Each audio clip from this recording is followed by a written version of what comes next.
Fait que j'inviterai Mme Dominique Paquin à venir me joindre ici à l'avant. Allô. Mme Paquin est employée d'Uranos depuis la création de l'organisme en 2002. Elle est arrivée là-bas en 2002 dans l'équipe des sciences du climat.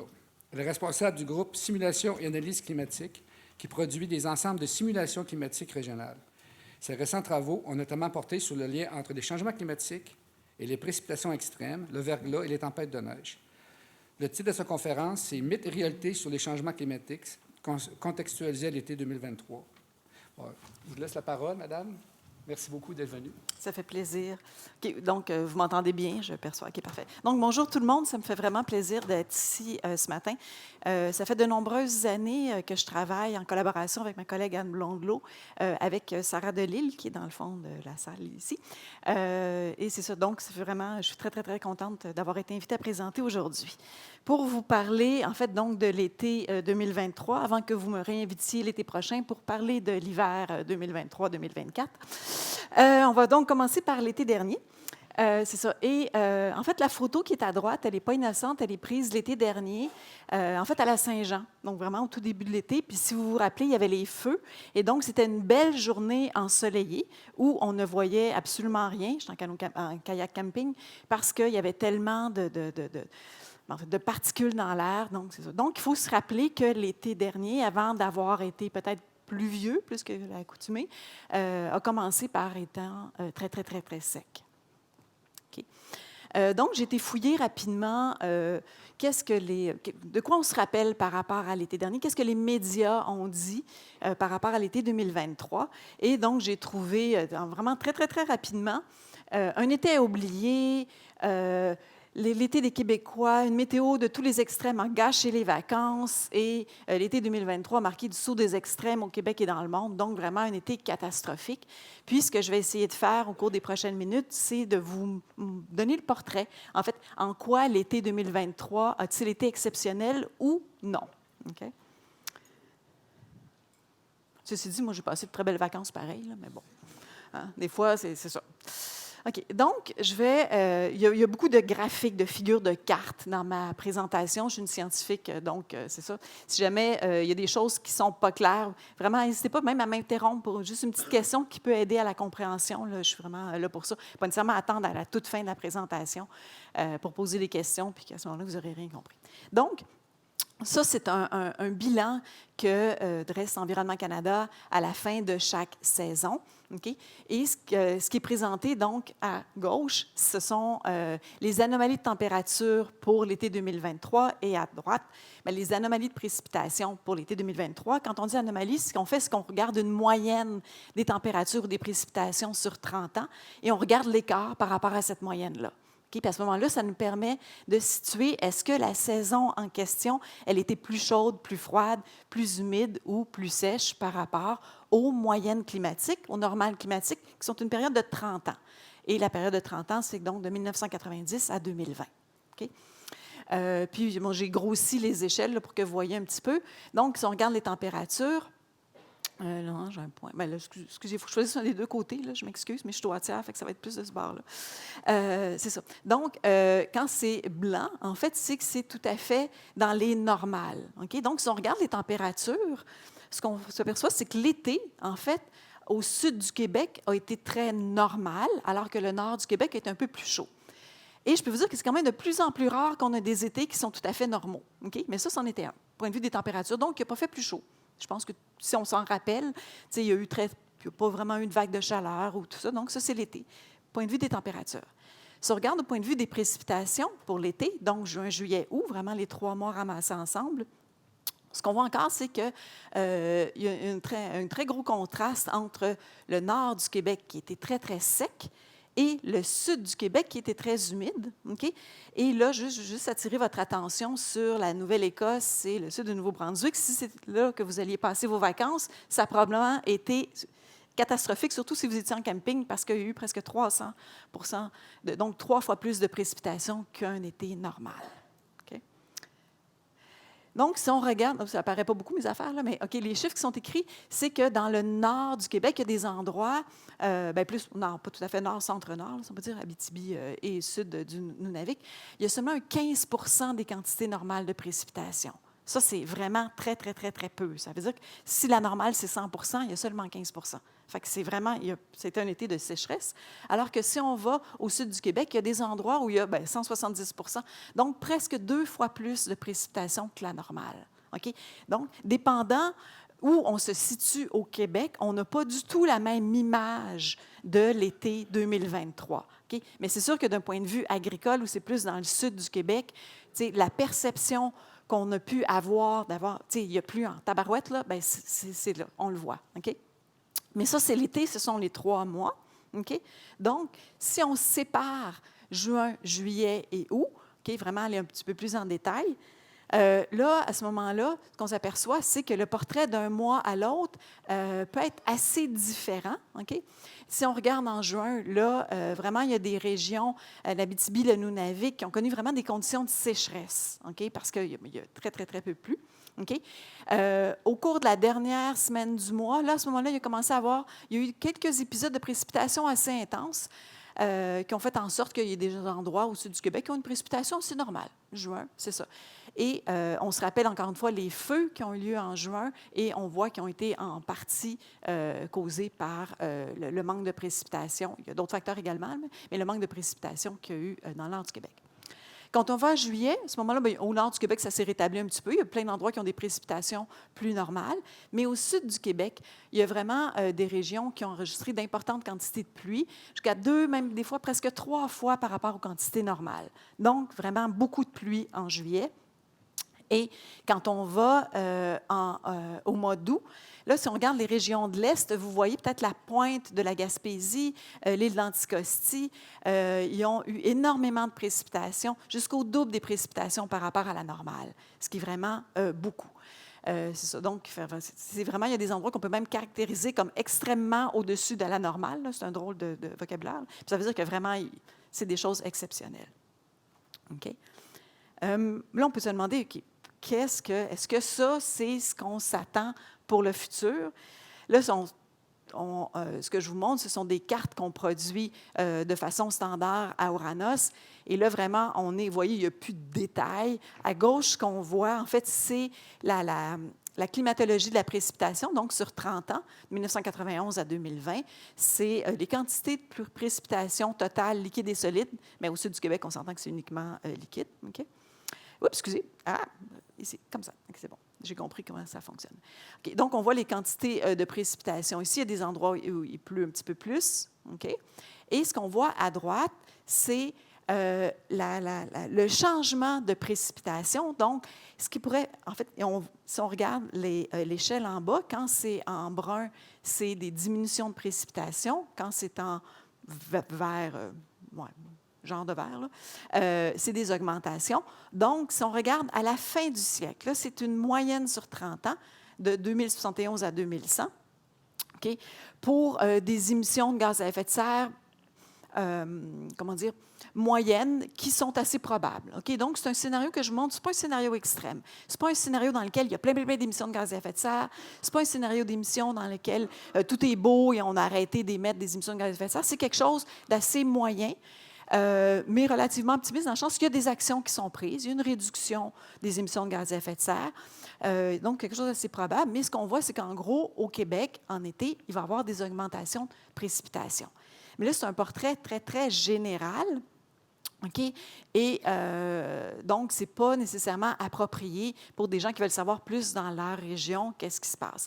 Mais donc, on se dit, bon, il y a plus beaucoup l'été dernier, mais on ne voit pas du tout dans cette figure-là la dichotomie entre le sud et le nord du Québec. OK? Là, c'est vraiment, normalement, il va y avoir une augmentation à peu près partout. OK? Bon, c'est ça. Donc, c'est le portrait auquel on s'attend. Je vous dis, c'est quelque chose d'assez réaliste. Donc, on va essayer d'aller voir peut-être un peu plus en détail dans les régions.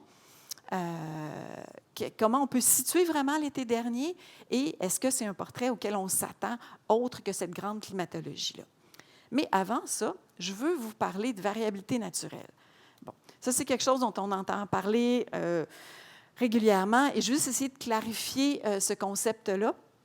parce qu'il y a plusieurs aspects, plusieurs échelles de temps qui sont imbriquées dans la variabilité naturelle. Okay? La figure, l'espèce de grosse tarte que je vous montre puis que vous ne voyez pas en détail, là, je vais juste vous l'expliquer un petit peu. Okay? Je vais essayer d'aller là.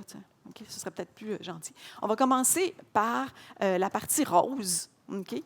Qu'on voit ici. Okay? Ça, c'est ce qui peut amener de la variabilité au point de vue météorologique, au point de vue horaire, ou, si on va dans le petit mauve, au point de vue quotidien. Okay? Autrement dit, là, on va parler des phénomènes qui peuvent se produire une journée, qui ne se produira pas une autre journée. Par exemple, des tornades, des gros orages, même on peut aller au niveau des ouragans, si on peut parler à plus grande échelle. Okay? Et tout ça, c'est vraiment plus de la météo. Okay? Ensuite, quand on va dans les échelles de temps qui se rallongent tranquillement, on peut parler de variabilité saisonnière, okay, ou annuelle. Et puis là, il y a des gros phénomènes dont vous avez peut-être déjà entendu parler, le El Niño, il y en a un très, très fort cette année qui est dans l'Ouest, qui fait qu'en fait, il y a très peu de neige en Colombie-Britannique. Okay? C'est lié à ça.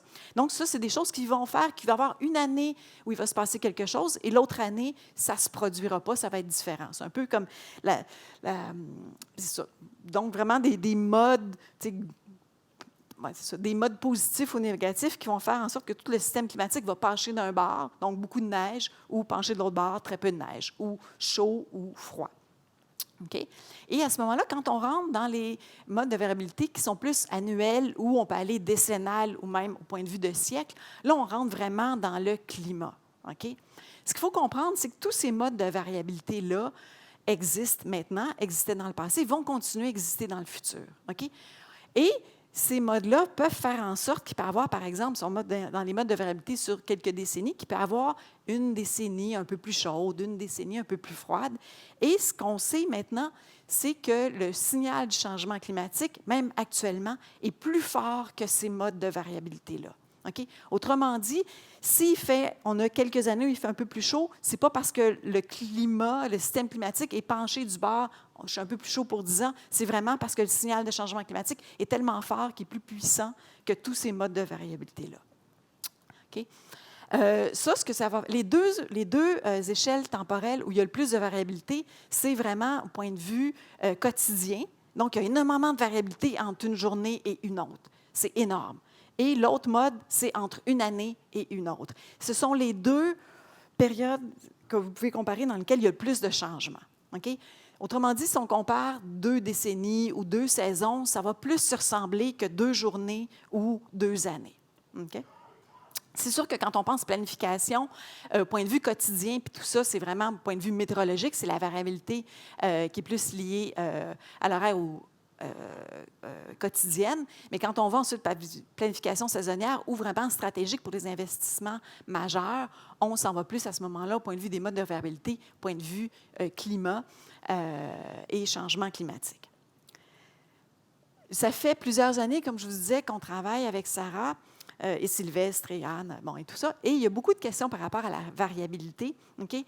Et souvent, on ne se comprend pas parce qu'en climat, okay, c'est celle-là. Okay. Ce qui est vraiment le plus étudié, c'est la variabilité interannuelle. Okay? C'est le fait que d'une année à l'autre, est-ce qu'une année ressemble à une autre? Nous, c'est ça qu'on regarde. Okay? Puis, ce qu'on s'est rendu compte, à force de discuter, comme je vous dis, avec la CEDAC et tout ça, c'est que souvent, pour les gens, notamment dans votre secteur, c'est plus la variabilité, ce que j'appelais l'intramensuel d'une variable quotidienne, là, mais en fait, c'est comment va varier, par exemple, la température d'une journée à l'autre. Est-ce qu'il va y avoir plus de changements dans le futur de cette variabilité-là ou si ça va rester pareil? Parce que, comme je dis, cette variabilité-là, elle est très, très, très importante. Vous le savez, d'une journée à l'autre, ça peut changer la météo vraiment beaucoup. OK?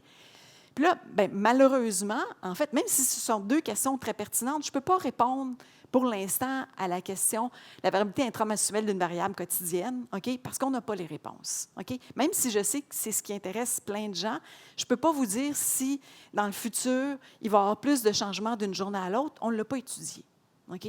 On n'est pas rendu là. On n'a pas nécessairement les données pour le faire. Il faut avoir des observations vraiment quotidiennes de grande qualité. Puis je vais vous montrer des graphiques après. Vous allez voir que les observations, ce n'est pas si simple que ça, là. Parce que donc, il faut avoir des bonnes observations pour comparer est-ce que nos modèles représentent bien ça.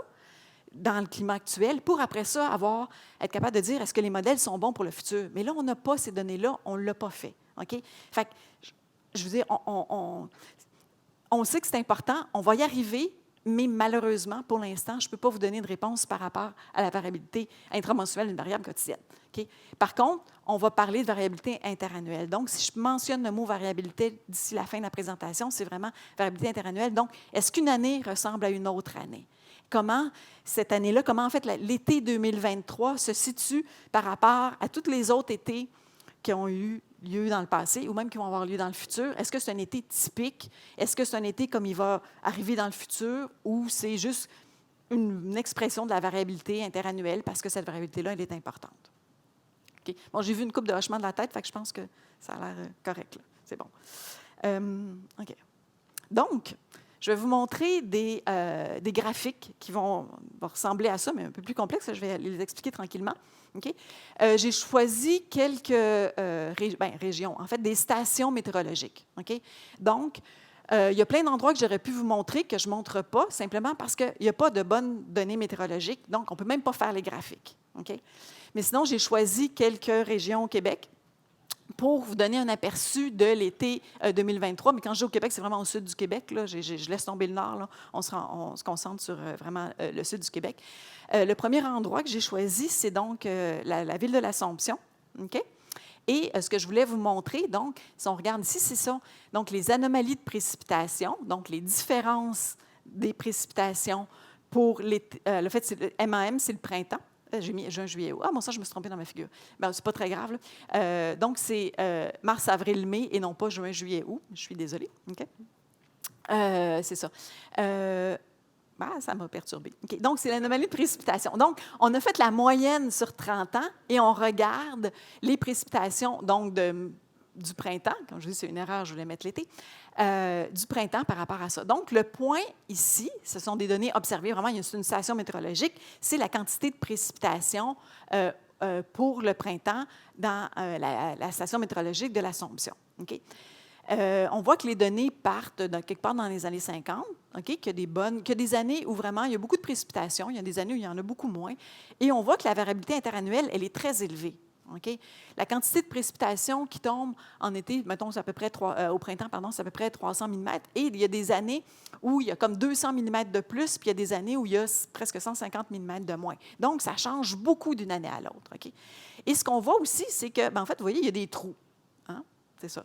Et ça, c'est un problème. Ce qui fait que quand on veut faire de la climatologie, avoir des données sur 30 ans, si à chaque fois qu'il y a des trous comme ça, ce sont des années où il y a énormément de précipitations ou au contraire, des années vraiment qui sont en déficit, on n'a pas la même image de c'est quoi le climat, la moyenne sur 30 ans. Donc, il faut, nous, qu'on gère avec les données de stations qui sont trouées. Okay? Et ça, bien, c'est un problème. Okay? Je montre une autre station, c'est Saint-Anicette. Okay? Là, il n'y a pas de trou. C'est merveilleux. Et là, cette fois, j'ai mis la bonne figure, donc c'est l'été. Je m'excuse encore pour ça. Mais ce qu'on voit aussi, c'est que Saint-Anicette, OK, oui, il n'y a pas de trou, mais la période, elle est très courte. OK, bien, très courte d'un sens climatique, là, dans le sens qu'il y a à peu près 20 ans. Donc, c'est court parce qu'il y a des variabilités décennales, comme je vous ai montré tout à l'heure, des décennies qui peuvent faire en sorte qu'il pleut plus ou il pleut moins. Donc, à ce moment-là, on regarde les précipitations de l'été 2023. On dit, ah oui, c'est une année où il y a plu pas mal. Mais il y a d'autres années où il n'y a plus. Bon, OK. Fait que là, je vais rajouter d'autres choses pour suppléer au trou. Ce qu'on rajoute, c'est ce qu'on appelle les réanalyses d'Environnement Canada. C'est un mélange de données d'observation et de modèles, okay, qui sont produites par Environnement Canada. Donc, à ce moment-là, comme il y a un mélange de données observées et de modèles, ça reproduit assez bien. Si vous regardez d'une année à l'autre, la ligne bleue suit assez bien la ligne noire, qui était vraiment les données observées. Mais l'avantage, comme c'est une donnée modèle, c'est que c'est plus long. Il n'y a pas de trou. Parce que quand il n'y a pas d'observation, on utilise le modèle de prévision météo qui est utilisé pour faire les prévisions météo comme à tous les jours. Là. Okay? Donc, à ce moment-là, on a une plus longue période et ça nous permet d'avoir une meilleure idée du climat moyen, de la variabilité interannuelle. Je vais rajouter d'autres choses encore parce que là, ça, c'est observé. Donc, il y a les périodes, c'est un passé récent et ce n'est pas le futur, évidemment. On n'a pas encore observé le futur. Fait que là, ce que je rajoute ici, ce sont des ensembles de simulations de modèles climatiques globaux. Des modèles climatiques globaux, des modèles climatiques, vous pouvez voir, c'est un gros programme, un gros jeu vidéo, mais tout ce que ça fait, c'est de la météo sur très, très, très longtemps. Fait que si vous regardez, jouer à ça, c'est vraiment plate, ça ne bouge pas beaucoup, mais c'est ça, ça produit plein de données météo sur longtemps. Fait que là, ce que je rajoute, des modèles globaux donc, qui couvrent toute la Terre entière, OK? Et il y en a beaucoup qui sont produits. Fait qu'on ramène tout ça et on extrait cette information-là pour des espèces de pour des pixels, si vous voulez, qui sont situés autour de Saint-Anicette. Donc, des pixels, ça peut être gros, là, ça peut être 200 km par 200 km. On n'est vraiment pas au point de Saint-Anicette. Là. Et je ramène tout ça. OK? Et là, à ce moment-là, j'ai des données de 1950 jusqu'à 2100. OK? Mais là, j'ai plein de modèles différents qui ont fait plein de simulations, qui ont reproduit le climat. Et l'enveloppe qu'on voit, c'est les 10e et 90e centiles. Autrement dit, si j'ai 100 simulations de modèles, j'enlève les 10 plus froides, j'enlève les 10 plus chaudes et je garde tout le reste. Et juste pour avoir une idée, de la représentativité en ne mettant pas les extrêmes. C'est un choix qui est fait. Okay? On aurait pu toutes les inclure, mais là, ce qu'on présente, c'est entre le 10e et la 90e centile. Et le trait plein, c'est la médiane. Donc, vraiment, tu as autant de simulations qui sont plus chaudes que qui sont plus froides ou plus humides ou tout ça. Okay? Fait que là, si on regarde encore une fois ça, là, à ce moment-là, comme on va dans le futur, il faut choisir un scénario d'émission. Là, celui que j'ai choisi, c'est SSP 245, là, c'est pour ceux que les technicalités intéressent. C'est ça. Et ce que ça donne, ce scénario d'émission-là, comme celui tout à l'heure, c'est quelque chose qui est très probable par rapport au réchauffement futur. Ce que ça permet, ce que ça amène comme conséquence, c'est un réchauffement global entre 2,1 et 3,7 degrés par rapport à la période pré-industrielle, qui est la période de référence utilisée par l'ONU. Okay? C'est ça. Et là, ce qu'on voit, bon, si on regarde pour Saint-Anicette, okay, les changements de précipitations, bon, il y a peut-être une augmentation un petit peu des précipitations estivales, mais bon, pas tant que ça. Mais on voit aussi que la variabilité qui a été observée, donc la ligne noire ou celle des réanalyses, elle est très importante et en fait, elle sort du 10e et 90e centile de mes simulations. Je vais en rajouter un autre ensemble. Là, c'est le SSP 370. Ça, c'est des scénarios d'émission dans lesquels le réchauffement est plus important. Donc, on est rendu entre 2,8 et 4,6 globalement au niveau planétaire. Okay? Juste pour vous donner une idée, une règle du pouce par rapport au réchauffement planétaire au sud du Québec, c'est 2 fois plus. Okay? Donc, si on dit qu'il y a un réchauffement d'à peu près 3,5 degrés au niveau planétaire, en moyenne. Au Québec, ça va être à peu près 7 degrés de plus. Donc, c'est un réchauffement qui est important. Là, okay? Mais c'est quelque chose qui reste encore tout à fait probable. En fait, ce sont les 2 scénarios qu'on considère les plus probables pour le futur. Okay? Il y en a des plus catastrophiques que ça, là, mais je ne suis pas rentrée là-dedans. Il y en a des très, très, très optimistes aussi, mais bon, c'est ça. C'est ça. Je ne suis peut-être pas si optimiste que ça dans la vie, finalement. OK, c'est ça. Et là, donc, ce qu'on voit avec celui-ci, c'est qu'encore une fois, il y a un petit changement de précipitation, mais ce n'est pas, bon, une légère diminution à la fin du siècle, OK, qu'on peut percevoir pour la région de Saint-Anicette. Et là, toutes les figures que je vais vous montrer, pas mal jusqu'à la fin de la présentation, il faut voir que quelqu'un me le dise 5 minutes avant, hein, juste, c'est ça. OK, merci. Oui, je peux. Ah oui, OK, c'est ça. Je vous cherchais, je ne voyais plus. Parfait. OK, merci. C'est ça. Donc, c'est ça. Toutes les figures que je vais vous montrer, ou la majorité des figures que je vais vous montrer, vont suivre ce schéma-là, si vous voulez. Donc, les stations avec l'été 2023 avec le point noir, les réanalyses pour une période plus longue, et ensuite, tout ce qui est simulation, projection climatique, donc pour le futur, pour la fin du siècle, pour nous permettre vraiment de situer 2023. Et là, donc, si on regarde les anomalies de précipitation pour l'été 2023 à Saint-Anicette, bien, ce qu'on voit, c'est que donc, le petit point de l'été 2023 est vraiment supérieur à l'ensemble entre 10e et 90e centile des simulations, tant pour le futur. Mais on voit aussi que c'est arrivé à d'autres années. Okay? Donc, oui, c'est un été exceptionnel à ce niveau-là, mais bon, ce n'est pas quelque chose qui ne s'est jamais produit dans le passé. Tout ça. Je vais retourner de l'autre côté. OK.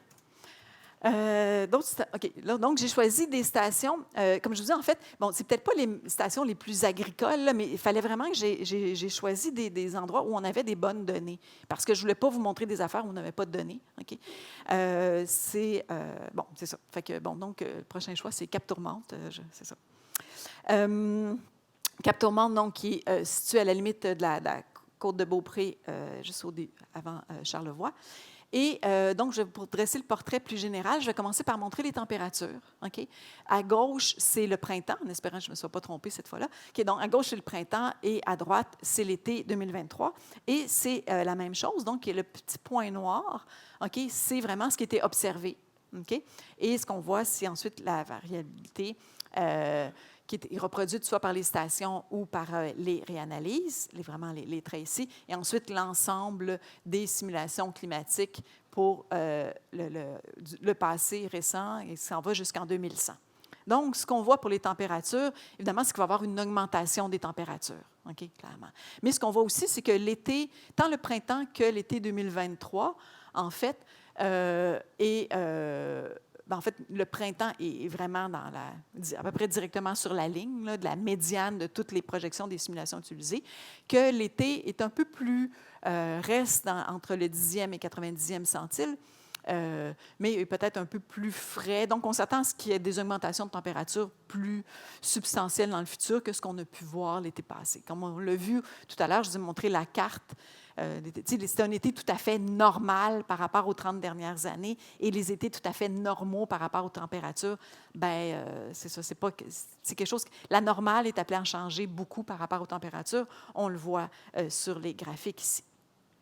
Si on regarde maintenant les anomalies de précipitation, alors entre le printemps et l'été, ce qu'on voit cette fois-ci, c'est qu'on voit très bien le portrait où le printemps était plus sec.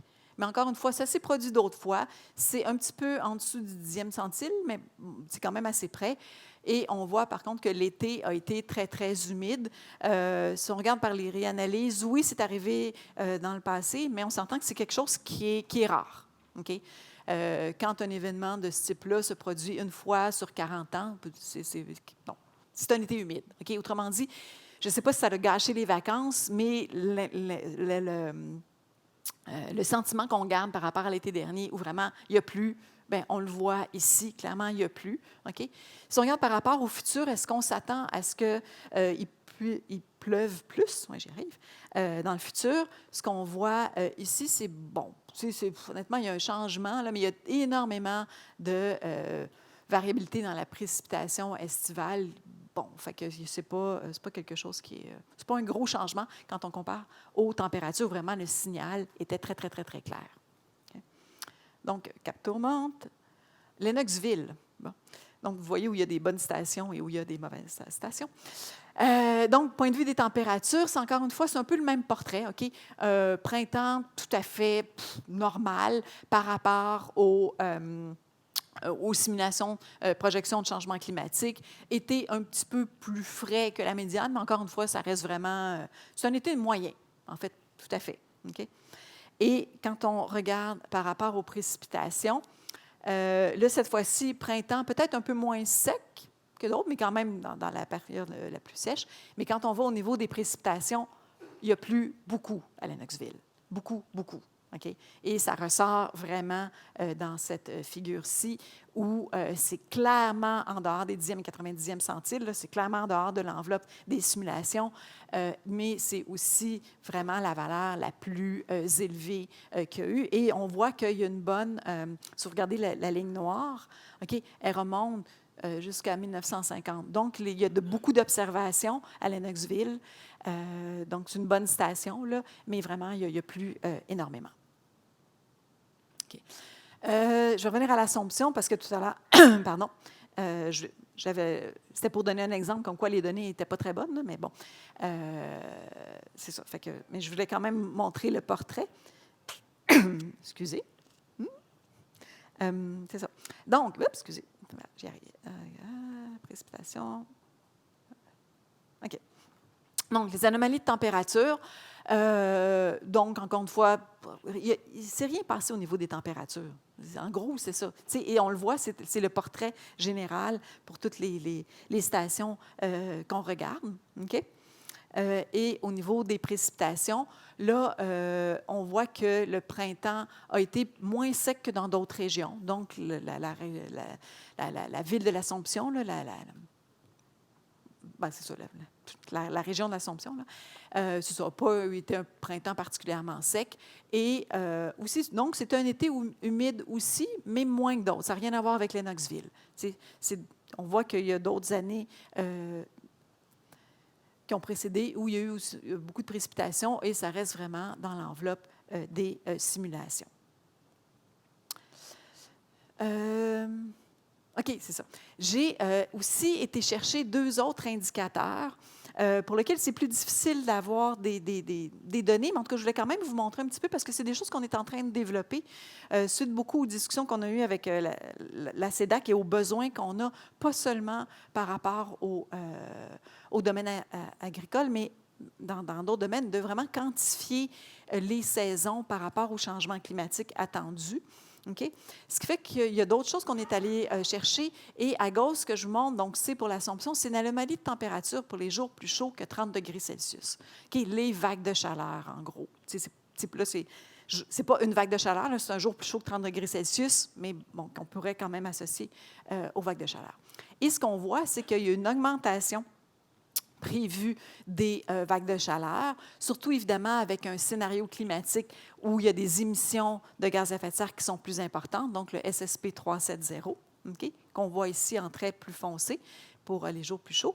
Mais ce qu'on voit aussi, c'est que vraiment l'été dernier, il n'y en a pas eu de jours plus chauds que 30 degrés Celsius à toute fin pratique. Okay? Et ça, c'est vraiment un été anormal dans ce sens-là parce que ça va se produire de plus en plus souvent. Mais l'été dernier, il n'y en a pas eu. Okay? Et si on regarde la figure de droite, c'est l'anomalie des degrés jours de croissance. Encore une fois, c'est quelque chose qui va aller en augmentation, mais l'été dernier, évidemment, c'est très lié aux températures, ce qui fait qu'en fait, c'est comme si, quand on... rapidement, si on regarde ce qui s'est passé au cours des dernières années, c'est comme s'il n'y avait pas vraiment de changement climatique, dans le sens qu'on ne voit pas l'augmentation des degrés jours de croissance au cours des dernières années, alors qu'on sait que ça va se produire dans cette région-là. OK.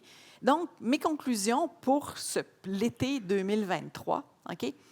En général, pour les températures, on l'a vu pour plein de régions, je l'ai montré au tout début, c'est un été tout à fait normal au sud du Québec. C'était un peu plus chaud que la normale au nord du Québec. Okay? Pour les précipitations, c'est un printemps généralement sec au sud. Okay? Et en fait, dans le nord aussi, là, je ne l'ai pas montré sur mes graphiques, mais on sait que le printemps au nord a été très sec et ce qui a mené notamment au feu de forêt. Okay. Pour l'été, il y a un portrait très contrasté entre le sud, qui est très humide, et le nord, très sec. Okay? Donc, si on faisait la moyenne au Québec, on dirait que c'est probablement un été tout à fait normal au point de vue des précipitations. C'est sûr que c'est important à ce moment-là d'aller distinguer une région d'une autre, mais des régions qui peuvent être assez larges, en sens, c'est au sud du Québec, le portrait est assez semblable. On l'a vu avec les différentes régions que je vous ai montrées. Une chose qui est importante, c'est que les précipitations qui ont été les importantes précipitations qu'on a vues provenaient principalement de systèmes synoptiques. Ce que ça veut dire, c'est que il n'y a pas eu beaucoup d'orages. Okay? Parce qu'on pourrait avoir autant de précipitations, okay? Mais qui proviennent vraiment d'orages très, très intenses. L'été dernier, ça a plus été des gros systèmes qui venaient et qui produisaient des précipitations sur de grosses régions. Okay? Et pendant des périodes longues d'un point de vue météo, donc c'est-à-dire plusieurs heures. Un orage, c'est très court, c'est très bref et c'est très, très, très localisé. Si ça avait été si les précipitations excessives de l'été dernier avaient eu une provenance orageuse, on n'aurait pas eu un portrait aussi large au sud du Québec. On aurait vraiment vu des différences entre une région et une autre. Parce que, comme je dis, un orage, c'est très localisé. L'été dernier, ça a vraiment été des gros systèmes synoptiques qui amenaient plein de précipitations. Synoptique, c'est une échelle en météo, ça veut dire plusieurs centaines de kilomètres. Okay? Donc, des trucs qui arrivent puis il pleut, comme on voit souvent plus au printemps ou à l'automne. Okay? L'été dernier, c'était ça. Okay? Et donc, si on situe cet été-là par rapport aux grandes tendances qu'on peut lier au changement climatique, on s'entend, c'est que les températures vont être plus chaudes que l'été dernier. Okay? Puis, tu sais, il n'y a pas d'hésitation dans ce que je vous dis. Là. Je veux dire, il va encore avoir des étés frais, okay? Parce qu'on l'a vu, il y a une grande variabilité interannuelle. Okay? Ça va se produire encore des étés aussi frais. Mais en moyenne, il va faire plus chaud, mais je pense que j'apprends rien à personne. Okay? Les précipitations printanières devraient augmenter, alors qu'on a vu que le printemps dernier avait été relativement sec. Okay? Ça, normalement, il devrait avoir une augmentation. Okay? Les précipitations estivales, en fait, devraient, en moyenne, dans le sud du Québec, légèrement augmenter, mais plus à cause de phénomènes convectifs, à cause des orages de petite échelle. Ce qu'on a vu l'été dernier, ce n'est pas quelque chose que les modèles prévoient étant comme en augmentation. Donc, les gros systèmes synoptiques qui vont nous frapper plus souvent qu'amener plein de pluie, ce n'est pas quelque chose qu'on prévoit. Okay? Mais ça ne veut pas dire que ça n'arrivera pas l'été prochain. Là. Okay? C'est ça, parce que il y a des variabilités comme ça interannuelles qui peuvent se reproduire. Ça va arriver encore, mais globalement, si on regarde en moyenne pour les prochaines années, il peut peut-être avoir une légère augmentation des précipitations, mais ça veut dire plus d'orages, okay? Et entrecoupé de périodes sèches avec des températures plus élevées. Okay? Ce qu'il ne faut pas oublier, c'est que la variabilité interannuelle est importante, vraiment, et elle va le rester. Okay? C'est ça. Puis, bien, pour l'instant, comme je disais, je n'ai aucune information sur la variabilité intramensuelle. OK. Là, normalement, c'est la fin, mais j'ai d'autres choses à vous montrer. Fait que je commence par montrer les trucs de la fin officielle. OK. C'est ça, donc, avec tous les collaborateurs. Et personnellement, je veux juste dire un mot à mon collègue Travis Logan parce qu'il m'a aidé sur le support informatique. Pour les graphiques que je vous ai montrés, on l'a développé vraiment pour aujourd'hui. C'est quelque chose qu'on voulait faire depuis longtemps, mais c'est ça, on est en train d'essayer de le rendre plus opérationnel et éventuellement, c'est de l'information qu'on va sortir sur le site d'Uranos. Aussitôt que la saison va être finie, qu'on va avoir les données pour pouvoir mieux situer rapidement une saison par rapport aux observations des dernières années, mais aussi par rapport au grand portrait du changement climatique. Okay? C'est ça. Puis, c'est ça. Une autre raison pourquoi j'ai choisi les stations, on a vraiment développé pour ici, là, un peu à la dernière minute, je dirais. Fait que j'ai aussi choisi les stations où il n'y avait pas de bug. Là. C'est ça. Ça peut expliquer mon choix de station qui peut-être ne correspond pas nécessairement aux régions agricoles de plus d'intérêt. Mais bon, c'est ça. Mais je voulais juste en profiter pour vous montrer un petit truc assez rapide. Vous parlez de pluie verglaçante, parce que j'en ai déjà parlé avec les gens de la CEDAC au cours des dernières années, parce que j'ai travaillé beaucoup sur la pluie verglaçante et parce que vraiment bientôt, quand je dis bientôt, là, je ne sais plus si c'est 2 jours ou 2 semaines, là, c'est rendu dans les trucs administratifs et approbation, voilà, mais on va présenter sur le site de portrait climatique, qui est le site d'Uranos, où on présente des données, on va mettre du verglas. Okay? Et, bon, je pense que ça peut quand même être d'intérêt, fait que je vous en montre. Mais tu sais, c'est à venir, ce ne sera pas tout à fait les mêmes trucs, mais je voulais profiter de la tribune pour vous en parler. Donc, on a choisi 3 indicateurs de verglas. Le premier, c'est le nombre annuel moyen d'heures de pluie verglaçante. Ce qu'on voit à gauche, c'est la climatologie, OK? Et à droite, c'est les changements anticipés. Okay? Et là, c'est pour la fin du siècle avec un scénario assez élevé. Là. Il y a plein de détails techniques. Comme je vous dis, quand ce sera prêt, vous pourrez aller voir, mais juste pour vous donner une idée de qu'est-ce qui va advenir au point de vue du verglas, au point de vue des changements. Okay? Ce qu'on voit, en gros, quand c'est en vert, c'est une diminution, et quand c'est en violet, c'est des augmentations. Et ce qu'on voit, c'est que généralement, pour le nombre annuel, le nombre moyen d'heures de pluie verglaçante au sud du Québec, on s'en va plus vers une diminution. Okay? C'est le premier indicateur qu'on a choisi. Le second, c'est le nombre annuel moyen d'épisodes de longue durée. Okay?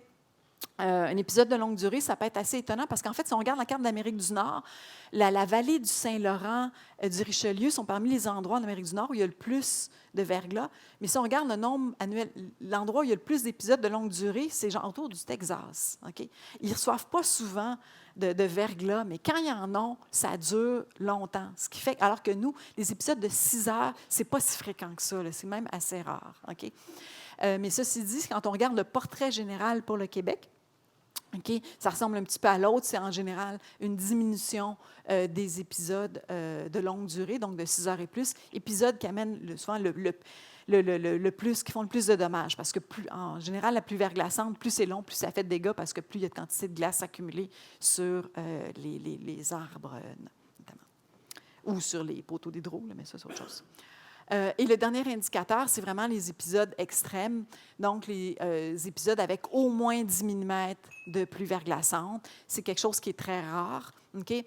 Là, il y a tous les chiffres, les trucs, puis en fait, ça arrive vraiment très peu fréquemment et ça va se produire moins quand on regarde au sud du Québec, avec l'exception de Charlevoix ici et des Chic-Chocs, là. Mais en général, au sud du Québec, ça va moins se produire, mais on voit qu'il y a d'autres endroits où ça va devenir plus fréquent. En fait, tout ce qui est en fait la partie nord du Québec. Okay? C'est ça. Je vais quand même juste vous le montrer, donner une idée de ce qui s'en vient par rapport à ça. Comme je dis, c'est vraiment dans les dernières approbations administratives, comme et blablabla. Là. Mais toute la partie scientifique est terminée, donc ça va arriver d'ici quelques semaines. Et donc, si jamais ça vous intéresse d'aller voir un petit peu plus à quoi on s'attend par rapport au verglas, je suis quand même contente que ça soit rendu sur portrait, fait que je voulais vous en parler. Et sur ce, j'ai terminé.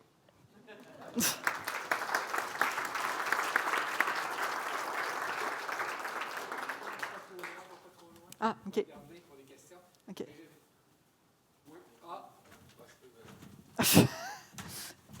Bon, je me suis fait rappeler à l'ordre. Bonjour.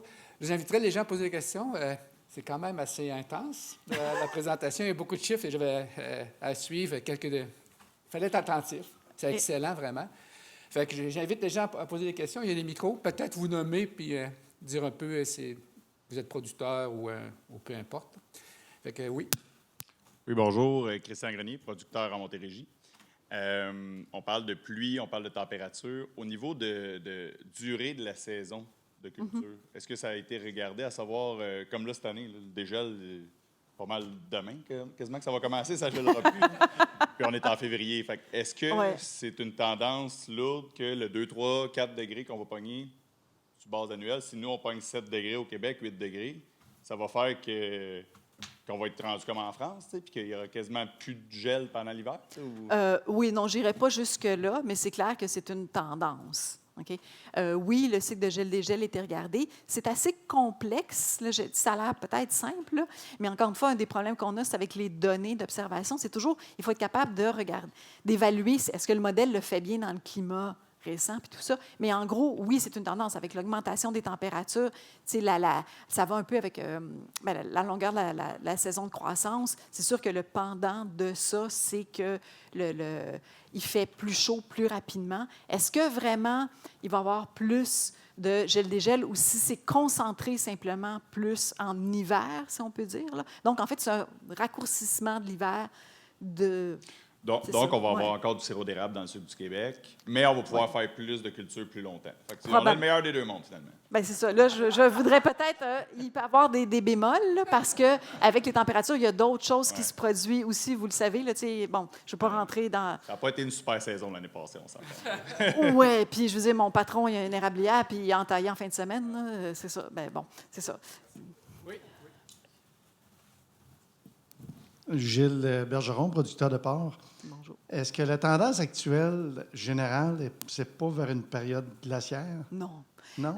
Ce serait une période glaciaire s'il n'y avait pas de changement climatique. OK? Et c'est pas du tout la même échelle temporelle. La période glaciaire, ça arriverait tranquillement dans 10 000 ans, tout ça. Mais oui, on s'en irait vers ça parce qu'on est présentement, comme vous en dites, dans une période interglaciaire. Fait que oui, ce serait ça. Sauf que le changement climatique est là. Et en fait, une période glaciaire, contrairement à ce qu'on peut penser, en fait, la différence de température, elle est pas, c'est 4 degrés, 5 degrés une période glaciaire. Et là, le changement climatique, vers quoi on s'en va, c'est 4, 5 degrés de plus. Fait qu'en fait, on annulerait la période glaciaire, mais on n'est tellement pas aux mêmes échelles temporelles, là, c'est que c'est ça. C'est vraiment, ce serait dans plusieurs milliers d'années, alors que là, on est... On ne sera plus là. Pas nous, en tout cas. Non, c'est ça. Sinon, je ne voudrais pas voir dans quel état je serais. Mais ce qui m'intéresse, qui me fait réfléchir beaucoup, c'est pourquoi le Québec, le sud du Québec, la variation de température 2 fois plus importante que global. Ailleurs. Oui. Puis l'autre aspect aussi, c'est qu'on dit tout le temps, le nord est plus affecté que le sud. Oui. Puis si la variation est trop importante au nord, puis que le pergélisol commence à dégeler, là, on va être en gros problème. Là. Oui, je pourrais vous parler longtemps, vous. Ouais. Le premier, pourquoi c'est 2 fois plus important?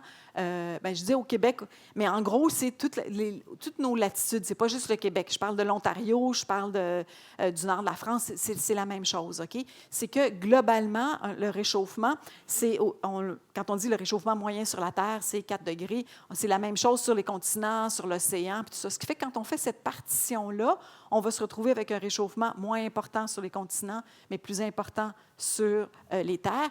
Mais c'est surtout qu'on est aux latitudes nordiques, OK? Et, comme vous le savez, c'est l'océan Arctique. L'océan Arctique, c'était beaucoup de la glace, mais là, ça réchauffe, donc la glace fond. Donc, on part de quelque chose qui était très blanc, okay, à quelque chose qui est d'une eau très, très sombre, qui absorbe beaucoup plus le rayonnement solaire. Et vous le savez, si vous mettez un T-shirt blanc en été ou un T-shirt noir, c'est pas la même chose. Donc, avec un T-shirt noir, vous absorbez plein de rayonnement et vous vous réchauffez beaucoup plus qu'un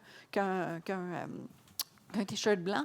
Et c'est le même effet avec l'océan Arctique. La glace part, donc on se retrouve avec un océan très sombre qui absorbe plus de rayonnement et qui se réchauffe encore plus. Okay? Et ça, premier ordre, c'est la raison pourquoi le nord se réchauffe plus. Mais là, j'ai parlé du sud du Québec, parce que si je parle vraiment de l'Arctique, c'est 3 fois la moyenne globale. Okay? Ça, c'était votre première question. La deuxième... le pergélisol, oui, OK. Oui, pergélisol, grosse question. Le pergélisol, disons que juste les prochaines décennies, on est correct, OK? Il n'y a pas, surtout avec les scénarios d'émissions qui sont probables, donc ce que je vous ai montré, les SSP 245370, là, on ne s'en va pas vers une fonte massive du pergélisol. Ceci dit, si jamais on continuait d'émettre vraiment beaucoup de gaz à effet de serre, qu'on avait vraiment un réchauffement encore plus prononcé dans le nord et qu'effectivement le pergélisol se mettait à fondre, on serait dans le trouble parce qu'il y a beaucoup de gaz à effet de serre qui sont prisonniers de ça. Dépendant comment ça fond, ça peut être du CO2, ça peut être du méthane qui est émis et à ce moment-là, ça pourrait faire un emballement climatique. Et on se retrouverait sur une autre planète, dans le sens où on serait toujours sur la Terre, mais le paysage serait complètement différent. Mais pour l'instant, on n'est pas là. Et avec ce qui est le plus probable, avec les réductions qui sont faites maintenant, avec la conscientisation qui est faite au niveau global, on ne s'en va pas vers ce scénario catastrophique-là, mais ça reste, c'est un peu une épée de Damoclès. C'est là, mais il faut faire attention à ce qu'on fait, parce qu'effectivement, ça pourrait être problématique. Mais on ne sait pas la quantité vraiment de gaz à effet de serre qui est enfoui dans le pergélisol non plus. Fait qu'il y a plein d'inconnus. On sait que ce serait une très mauvaise chose, mais à quel point, c'est difficile. Ouais. Merci beaucoup. Je pense qu'on va arrêter là pour être prêt pour la pause. Mais en fait, merci beaucoup. C'était hyper intéressant. Puis bravo encore pour la présentation. Merci.